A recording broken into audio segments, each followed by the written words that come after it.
Pardon me for my lack of energy. I'm just tired and traveling takes a toll on you. But I just have to remember the days of when I wanted to travel the world for business, and now that it's occurring, here I am complaining about how tired I am, and to also just reflect on just knowing where I come from. The farthest east people from where I'm from go is probably Las Vegas, once, twice in a lifetime, if that. So to be able to travel the world for business, I should be much more grateful and have much more energy. So just bear with me. As of March, it'll mark my 10 years of being an entrepreneur, with the anniversary of J&J being 10 years old. I remember building that company, struggling, long nights, and to see it running itself, I marvel at it sometimes, and really grateful for that. And I can be away from the day-to-day operations, and the system that I created through hard work is still generating money and allowing me to do the things that I want to do on my own time. Well, not on my own time, but just giving me a little bit more autonomy. So on my way to the airport, I thought to myself, man, I've been an entrepreneur for 10 years. Why don't I mark this occasion by sharing some thoughts on entrepreneurship that I've been able to gather over these 10 years. I always travel with my portable handheld tripod for my phone, so this is why I'm in front of you.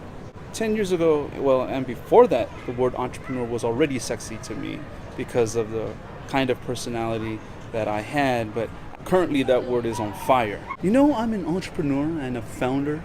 Don't let the sexiness of the word or how everyone is freely using it entice you into this space if it's not in you. We can't all be chefs. Someone's got to be the greeter, the server, the manager of the establishment. So know your role, because if it's not for you, it's not for you, and that's perfectly fine. In the world of entrepreneurship, there's no such thing as work-life balance. It's just being on at all times.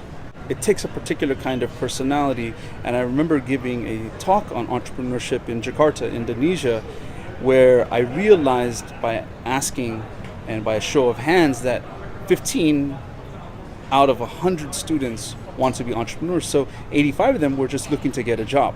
I was there to stir it up and get the students excited about entrepreneurship, and I think I gave a good talk by the look of all the faces and the interaction that we had. It seems like we had a good time. At the end of the interactive, fun discussion that we had, I eagerly asked, who now wants to become an entrepreneur? And only one hand reluctantly went up. It just seems to be a kind of personality. But I've come to realize that you don't have to be born with the entrepreneurship gene. It can actually arise from your situation and surroundings. Another thought is entrepreneurship is not for the faint of heart.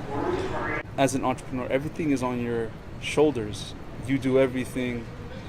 You're responsible for all kinds of people.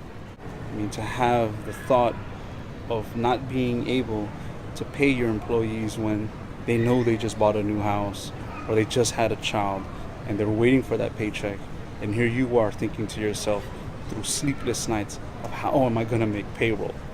Situations like that make you want to just get a job. So seek happiness, don't seek entrepreneurship. Clocking out at 5 p.m. and not having to worry about work until tomorrow, and being able to hang out with your spouse and your children, little league, ballet, and hanging out with friends doesn't sound like a bad gig. And remember, many entrepreneurs fail, so if you love security, entrepreneurship is definitely not for you. But after 10 years of the super highs and the abysmal lows, I'm still here. To win big, you have to bet big, and that's what entrepreneurship allows you to do. I can go on, but my lack of energy is probably putting you to sleep, and I'll just let you get back to achieving your happiness. Much success. Peace. And people want to know where their bag is.